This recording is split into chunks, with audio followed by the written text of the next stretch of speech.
Welcome students.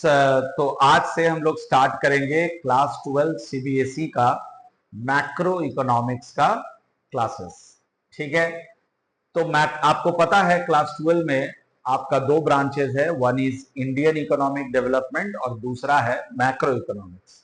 तो आज के क्लास में मैं आपको मैक्रो इकोनॉमिक्स का सबसे पहला जो चैप्टर है नेशनल इनकम, वो मैं आपको पढ़ाऊंगा और उम्मीद करता हूं कि आप बहुत अच्छे से इस क्लास को अटेंड करेंगे। आपके पास एक नोटबुक रहेगा, एक पेन रहेगा और आप इन सारे नोट्स को लिखेंगे और बहुत अच्छे से समझेंगे।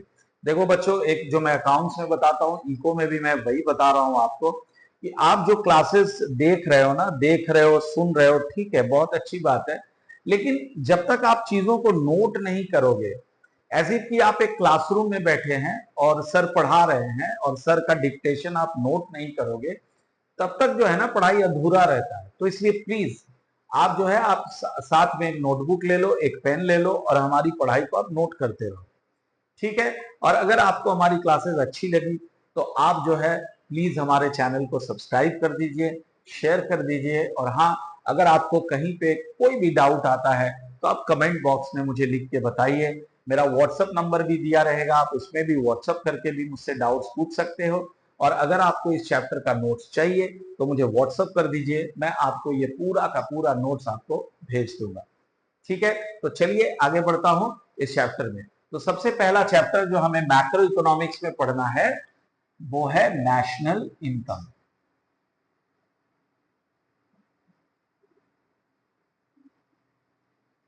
ठीक है। और मैक्रो इकोनॉमिक्स का अगर मैं कहूं, ऐसे तो सारा चैप्टर्स ही इंपॉर्टेंट है, सारा कंसेप्चुअल है। जो भी बच्चा अगर मैक्रो इकोनॉमिक्स को रटना चाहा बिना समझ के, उससे मैक्रो इकोनॉमिक्स का पेपर कभी भी 100% सॉल्व नहीं हो सकता है। तो macro economics is all about concept. आपका कंसेप्ट बिल्कुल क्लियर होना चाहिए। और हाँ, तभी आप जाकर के जो क्वेश्चंस बोर्ड में पिछले 4-5 साल से आ रहा है उसको आप बहुत आसानी से सॉल्व कर सकते हो। ठीक है। तो नेशनल इनकम में सबसे पहले we are going to study about the basic concept. National income को अगर समझना है तो उसके बेसिक कंसेप्ट को समझना बहुत जरूरी है। तो सबसे पहले हम लोग अभी सीखेंगे कि नेशनल इनकम हम कहते किसे हैं। What is national income? तो बाबू, नेशनल इनकम का मतलब होता है, it means the earnings of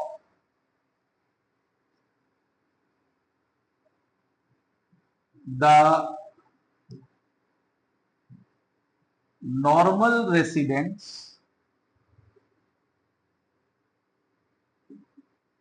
of a country by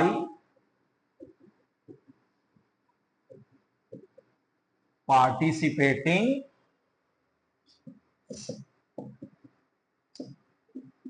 in the production process of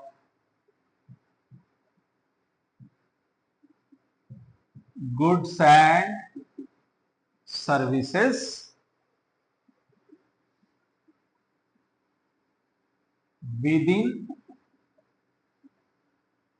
or outside the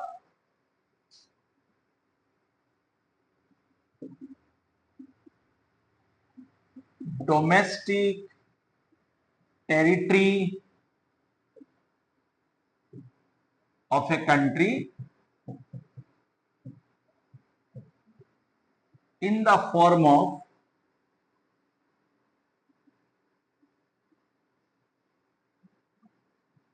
compensation of employees, rent, interest and profit. तो ये बच्चों नेशनल इनकम का definition हो गया। और इस डेफिनेशन को हम बहुत अच्छे से समझेंगे। उम्मीद करता हूं कि आप इस डेफिनेशन को नोट कर रहे हैं।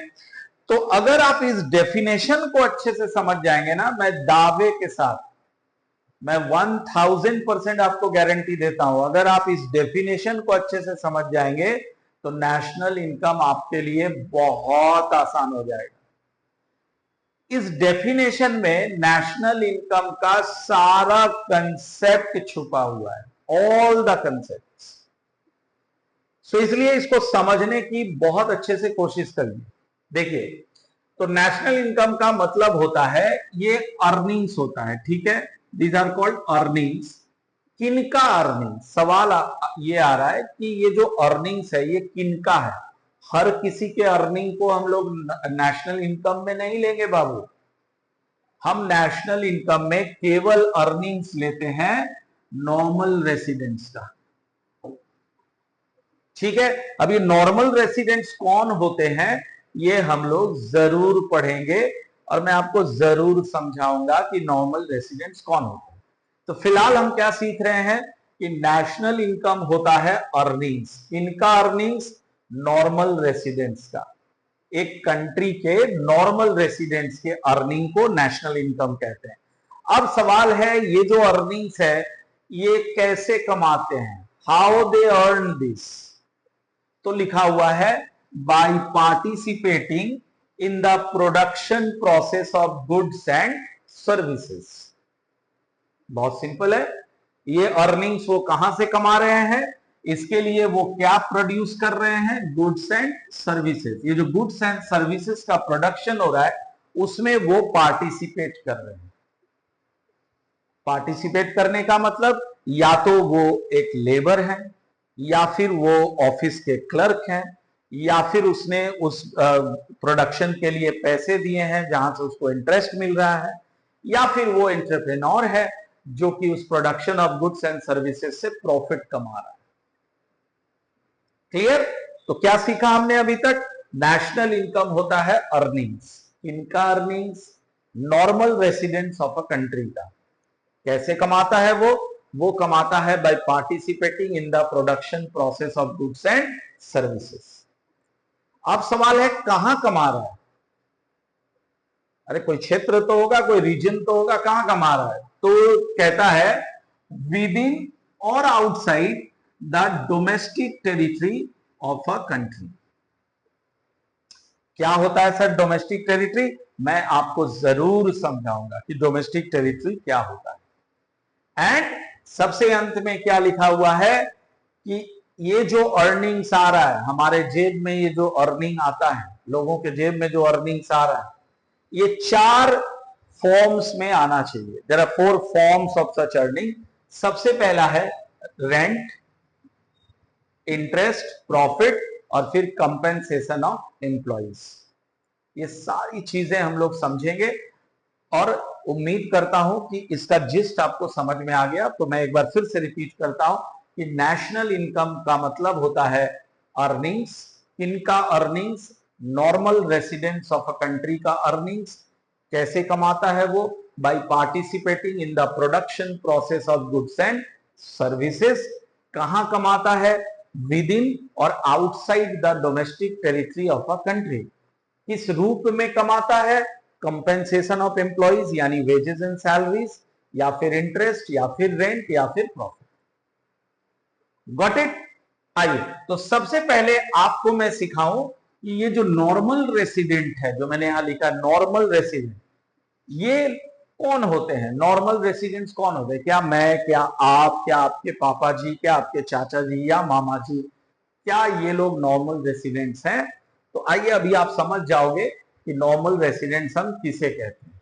ठीक है, तो यहां पे मैं लिखता हूं नॉर्मल रेसिडेंट। अब नॉर्मल रेसिडेंट का डेफिनेशन क्या होता है? A person or an institution is said to be a normal resident, आप भी हमारे साथ इसको नोट करते रहिए, तभी भेजे में अच्छे से जाएगा चीज। A person or an institution is said to be a normal resident if he or she ordinarily resides in that country and the center of his or her economic interest lies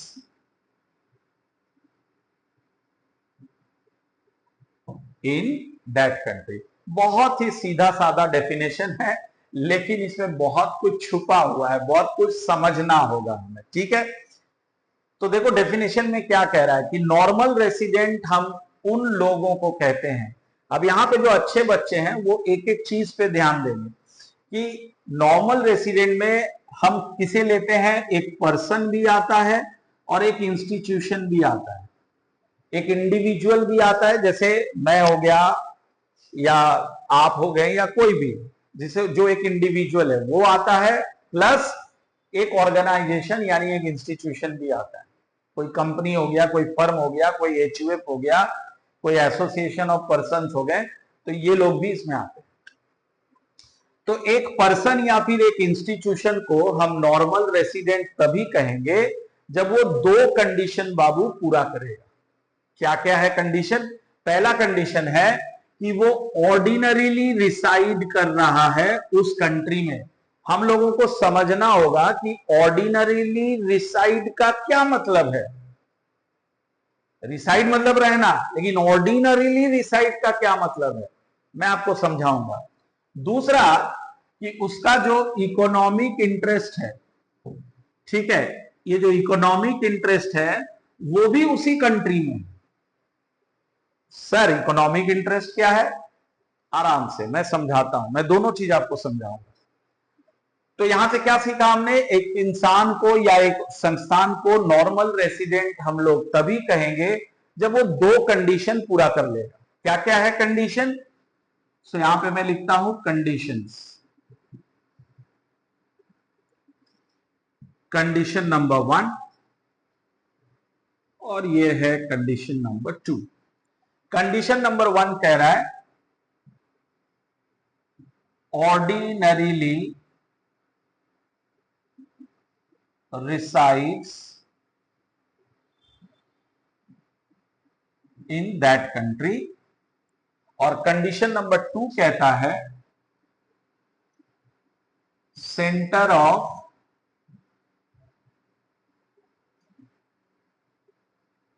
economic interest lies in that country. बाबू एक अच्छे बच्चे की तरह पूरे ध्यान से इस चीज को समझने की कोशिश करो। सबसे पहला कंडीशन है ordinarily resides in that country. दूसरा कंडीशन है centre of economic interest lies in that country. पहला कंडीशन है ordinarily resides in that country, दूसरा है centre of economic interest lies in that country. रट्टा मार लो, की टर्म्स है ये। तो ordinarily resides in that country का मतलब होता है कि staying in that country for not less than 1 year. अर्थात जिस कंट्री का मैं आपका रेसिडेंटशिप निकाल रहा हूं, नॉर्मल रेसिडेंटशिप, उस कंट्री में आप लगातार पिछले 1 साल से वहीं रह रहे हो, है ना।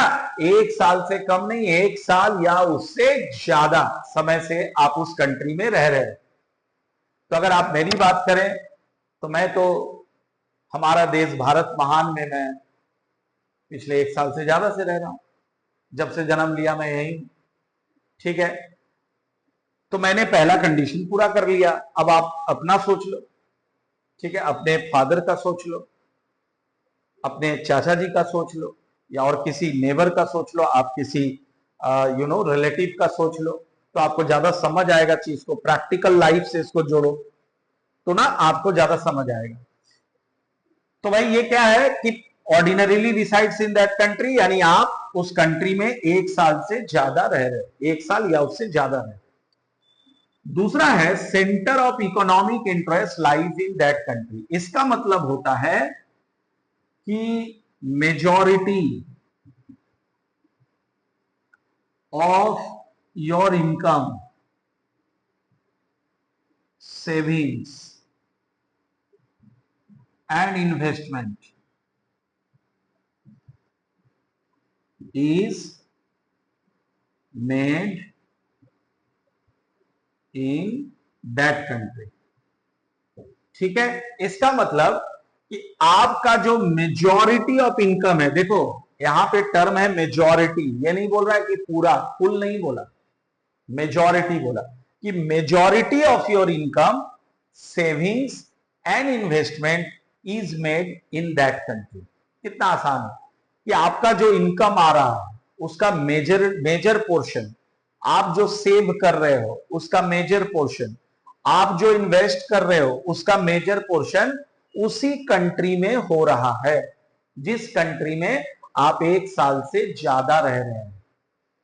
अगर आप इन दोनों कंडीशंस को एक साथ पूरा करेंगे, प्लस, मैंने लिखा प्लस, प्लस मतलब दोनों साथ में पूरा करोगे, तो आप कहलाओगे नॉर्मल रेसिडेंट। और नेशनल इनकम कहता है कि भाई हम तो अर्निंग्स लेते हैं केवल नॉर्मल रेसिडेंट्स का, नॉन रेसिडेंट्स के अर्निंग को हम यहां स्वीकार नहीं करते हैं। तो होपफुली ये क्लियर हो गया कि नॉर्मल रेसिडेंट्स हम किसे कहते हैं। अब हम लोग कुछ एग्जाम्पल से नॉर्मल रेसिडेंट्स के बारे में समझेंगे। ठीक है, तो आइए समझते हैं normal resident with some examples. एक एग्जाम्पल लेते हैं, जैसे सपोज कीजिए कि आप इंडिया के सिटीजन हैं, लेट अस से, और सिटीजनशिप हम लोगों को कैसे मिलता है, अगर आप इस कंट्री में आपकी जन्म हुई है तो आप यहाँ के सिटीजन हो गए, या फिर आप किसी और कंट्री में आपका जन्म हुआ और आप इंडिया का सिटीजनशिप लेना चाहते हैं तो आपको अप्लाई करना पड़ता है। अगर यहाँ का मैनेजमेंट सेटिस्फाई हो गया तो फिर वो आपको सिटीजनशिप दे देता है।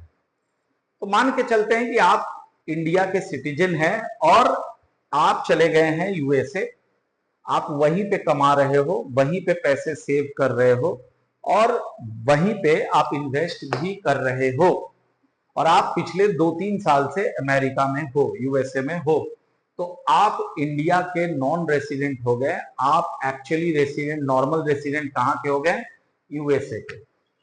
सिमिलरली अगर कोई यूएस सिटीजन है, अमेरिका का सिटीजन है, और वो इंडिया में पिछले 2-3 साल से रह रहा है और यहीं पे कमा रहा है, यहीं पे सेव कर रहा है और यहीं पे इन्वेस्ट कर रहा है, तो फिर उस इंसान को, उस पर्सन को हम इंडिया का नॉर्मल रेसिडेंट बोलेंगे, क्योंकि नॉर्मल रेसिडेंट के लिए जो दोनों कंडीशन होना चाहिए वो आदमी पूरा कर रहा है। Got it? तो चलो अब हम लोग को ये देखना है कि क्या ऐसे भी कुछ लोग हैं या ऐसे भी कुछ संस्थान हैं जो, जिनको हम नॉर्मल रेसिडेंट कभी मानेंगे ही नहीं, भले वो उसी कंट्री में है। तो जी हाँ, बिल्कुल है, इसके कंसेप्ट को आपको क्लियर करना है। तो देखो, सबसे पहले मैंने यहां क्या हेडिंग दिया, following are not included under the category of normal residents. इनको नॉर्मल रेसिडेंट के कैटेगरी में हम कभी लाएंगे ही नहीं। जैसे सबसे पहले आता है फॉरेन टूरिस्ट एंड विजिटर्स। मतलब ये कि कोई फॉरेनर है और वो सपोज करो हमारे कंट्री इंडिया में आ रहा है रिक्रिएशन के लिए, हॉलीडे मनाने के लिए, मेडिकल ट्रीटमेंट के लिए वो यहाँ पे आ रहा है, तो ऐसे लोगों को हम हमारे कंट्री के, इंडिया का नॉर्मल रेसिडेंट नहीं मानेंगे।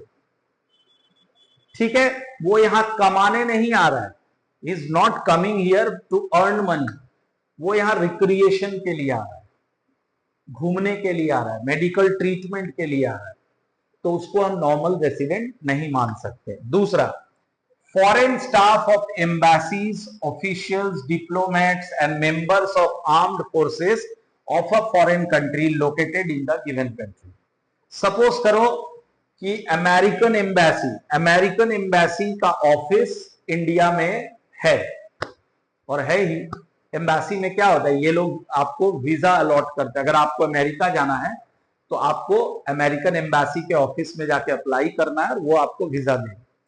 तो ऐसा ऑफिस अगर इंडिया में है और वहां पे फॉरेन स्टाफ है, यानी अमेरिका के ही लोग वहां पे स्टाफ है, एम्प्लॉइज है, तो उनको भी हम, दो the office is located in India, उनको भी हम नॉर्मल रेसिडेंट के कैटेगरी में नहीं लाते हैं, क्योंकि वो है यहां, ठीक है, काम तो कर रहा है, लेकिन उनका जो सेविंग्स है, उनका जो इन्वेस्टमेंट है, वो अमेरिका में हो रहा है, तो फिर हम उनको नॉर्मल रेसिडेंट के कैटेगरी में नहीं लाते हैं।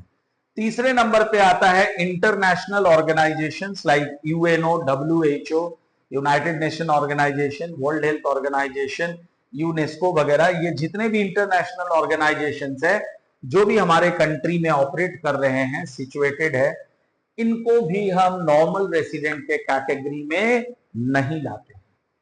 नेक्स्ट आता है एम्प्लॉइज ऑफ इंटरनेशनल ऑर्गेनाइजेशंस।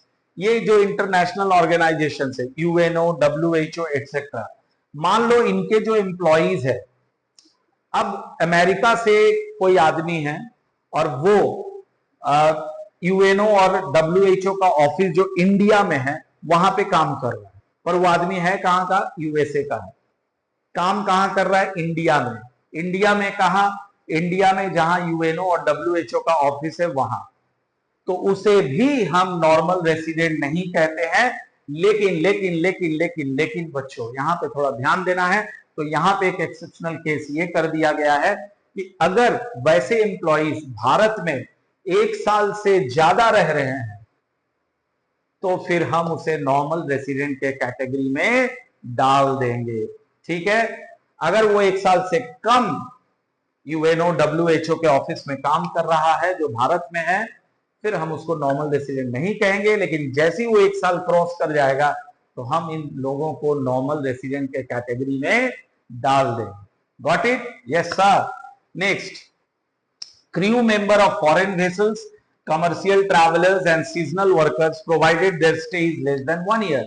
जैसे अमेरिका से एक फ्लाइट आया इंडिया, तो वहां पे क्या है ना, वो अमेरिकन फ्लाइट है, तो उसका जो पायलट है वो भी अमेरिकन है, उसमें जो एयर होस्टेस है वो भी अमेरिकन है। तो वो लोग कुछ देर के लिए इंडिया में रहते हैं और फिर वापस फ्लाई करके अमेरिका चले जाते हैं। तो ऐसे लोगों को भी नॉर्मल रेसिडेंट के कैटेगरी से हटा दिया गया। और सबसे अंत में है बॉर्डर वर्कर्स। कुछ वर्कर्स ऐसे होते हैं, कुछ लोग ऐसे होते हैं जो हर रोज बॉर्डर क्रॉस करके आते हैं। जैसे नेपाल और इंडिया का जो बॉर्डर है, तो कुछ इंडियंस है जो हर रोज नेपाल जाते हैं और फिर शाम में वापस आ जाते हैं इंडिया। ऐसे कई नेपाली लोग हैं जो इंडिया आके काम करते हैं और फिर शाम में वापस चले जाते हैं। तो ऐसे लोगों को भी, जो एवरीडे बॉर्डर को क्रॉस करता है, तो ऐसे लोगों को भी, मान लो कोई नेपाली है आदमी और वो इंडिया आके रोज काम कर रहा है बॉर्डर क्रॉस करके, फिर शाम में चले जाता है, तो हम उसे नेपाल का ही नॉर्मल रेसिडेंट बोलेंगे, इंडिया का नॉर्मल रेसिडेंट नहीं बोलेंगे। तो ये कुछ एक्सेप्शनल केसेस है जिन्हें हम नॉर्मल रेसिडेंट्स नहीं कहते हैं। तो बच्चों, मुझे उम्मीद है कि आप सीख गए नॉर्मल रेसिडेंट क्या होता है। तो मैं वापस इस डेफिनेशन में आता हूं। नेशनल इनकम के डेफिनेशन में, डेफिनेशन क्या कह रहा था कि नेशनल इनकम होता है अर्निंग्स। किनका अर्निंग्स? नॉर्मल रेसिडेंट्स का अर्निंग। जो आप सीख गए कि नॉर्मल रेसिडेंट्स कौन होते हैं, कैसे कमाता है वो? By participating in the production process of goods and services. कहां कमाता है? या तो डोमेस्टिक टेरिटरी के अंदर या फिर डोमेस्टिक टेरिटरी के बाहर। और किस फॉर्म में कमाता है? कंपेंसेशन ऑफ एम्प्लॉइज यानी वेजेस एंड सैलरीज, दूसरा इंटरेस्ट, तीसरा रेंट और चौथा प्रॉफिट। ठीक है, तो ये जो पूरा डेफिनेशन है, इसमें से अभी फिलहाल हमने नॉर्मल रेसिडेंट आपको सिखाया। अब मैं आपको सिखाऊंगा कि डोमेस्टिक टेरिटरी क्या होता है वो हम सीखेंगे अगले क्लास में। तो उम्मीद करता हूं कि आज का क्लास में मैंने जो भी बताया वो आपको समझ आ गया। एंड प्लीज अगर आपको समझ आ गया, अच्छा लगा आपको क्लास की, मेरी क्लासेस को आप सब्सक्राइब कर लो, प्लीज मेरे चैनल को सब्सक्राइब करो, शेयर करो। और अगर आपको कहीं पे किसी तरह का भी कोई भी डाउट्स आ रहा तो आप कमेंट में जरूर लिख के बताओ। मैं आपको व्हाट्सएप नंबर भी दे रहा हूं, आप मुझे व्हाट्सएप भी कर सकते हो। Thank you for attending the class. मिलते हैं अगले क्लास में।